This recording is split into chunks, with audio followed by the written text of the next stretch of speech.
Have you ever had a business partner who seemed perfect for helping your company take off, but was actually digging his grave one meeting at a time? And we are not talking about someone who just don't get along with. We are talking about the toxic partner, the one who can turn even the most promising startup into a collective therapy session. Today, we will see how to recognize them before it's too late, and, more importantly, how to protect your business before it becomes their next victim.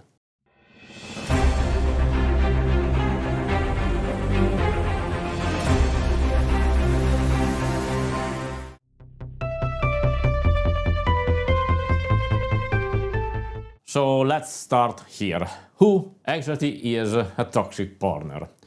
It's the kind of person who convinces you they are the key to success, but in reality they are the fuse that lights the explosion. They are not just difficult, they actively destroy value, economic value, relational value, and sometimes even your mental stability. There are many species of toxic partners, and like in nature, some are perfectly adapted to the business ecosystem.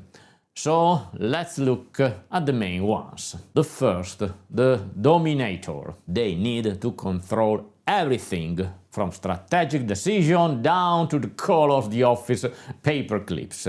They don't listen, they dictate, and they will make you feel like a guest in your own company. The indecisive one. This is the other side of the same coin. Instead of deciding everything, they decide nothing. They avoid responsibility, delay every choice, and when you make a decision, they step in the classic "I told you so." They never row, but always complain that the boat isn't moving fast enough. Again, the chronic visionary. They change their mind every week, see opportunities everywhere, and expect the whole team to chase their flashes of genius. But after a year, there is no longer a solid project, just a museum of unfinished ideas. Then we have the Elegant Parasite. They don't actually do anything, but they always find a way to take credit for everyone else's work. You can spot them easily. Every meeting starts with "we did this, but that we" always means you, and the perfectionist who never delivers. Nothing is ever good enough. They spend days choosing the color of the office walls and then forget to send that crucial client quote. They chase gold and lose silver. On paper, they are methodical. In practice, they are the main cause of corporate paralysis. The two-faced partner. In public, they are the perfect colleague. In private, they quietly erode trust, divide teams, and build little faction. They are the textbook toxic partner, the most dangerous kind.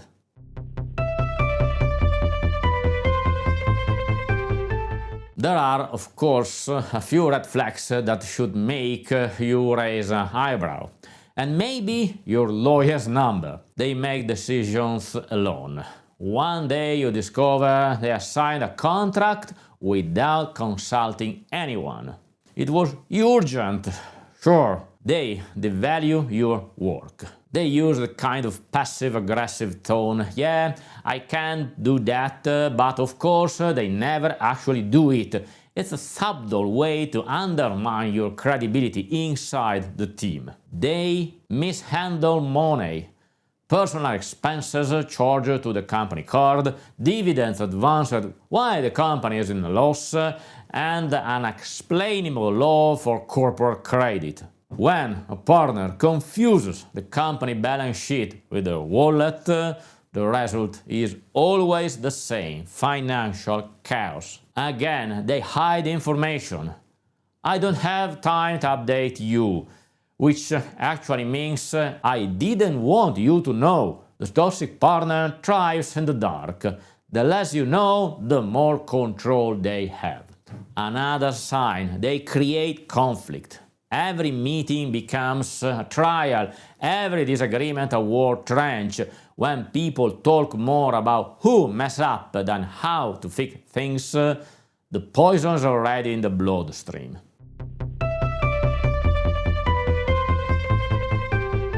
Some people say it's just a personal issues. No, a toxic partner isn't a personal problem, it's a financial one.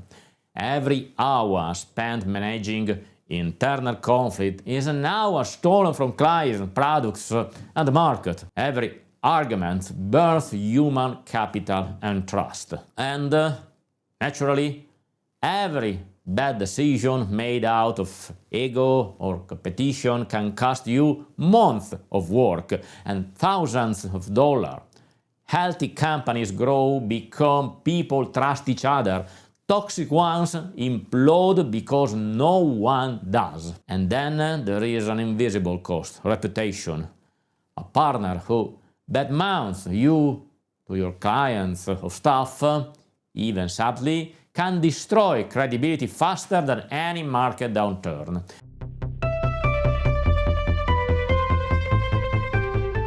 The best defense against a toxic partner is prevention. And in business, prevention means relational due diligence. You need to understand who they are, how they think, how they handle conflict, and especially how they react when things go wrong. Because when trouble comes, the toxic partner won't help you. They will throw you under the bus. This is where many entrepreneurs make the classic mistake. We trust each other, we have been friends for years, so perfect. Then put in writing, because even the best friendship can become terrible partnerships without clear agreements. Thus, define from day one roles and responsibilities, exit procedures, dividend policies, who decide what, that because a solid shareholders agreement is worth more than 1,000 handshakes. And remember, it's better to lose a deal today than a company tomorrow.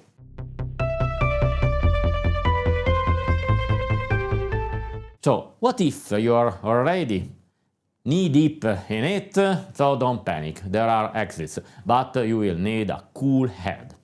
Step 1. Document everything, every decision, every mail, every expense. Not out of paranoia, out of protection. Step 2. Contain damage. Hold formal meetings, take minutes, avoid and check deals. The toxic partner thrives in chaos. Bring everything back into formal structure. Step 3. Isolate the problem. Keep personal conflicts out of the wider team. Toxicity spreads like a virus. Containment is a key. Step 4. Plan the exit strategy. Consider a buyout, withdrawal, or, in extreme cases, legal exclusion. But before getting there, try mediation. Sometimes the best solution is surgical. One of you leaves. It's not dramatic. Partnerships, like marriages, work until they don't. Then it's about having the clarity to know when it's time to walk away.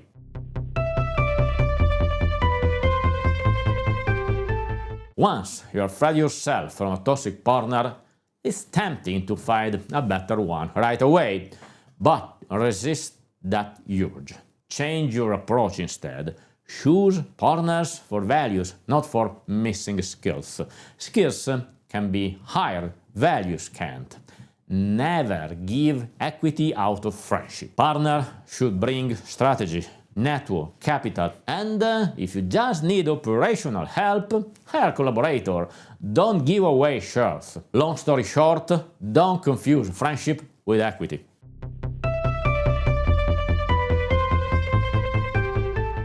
Before signing any partnership agreement, ask yourself, do we share a common vision for the next 3 to 5 years?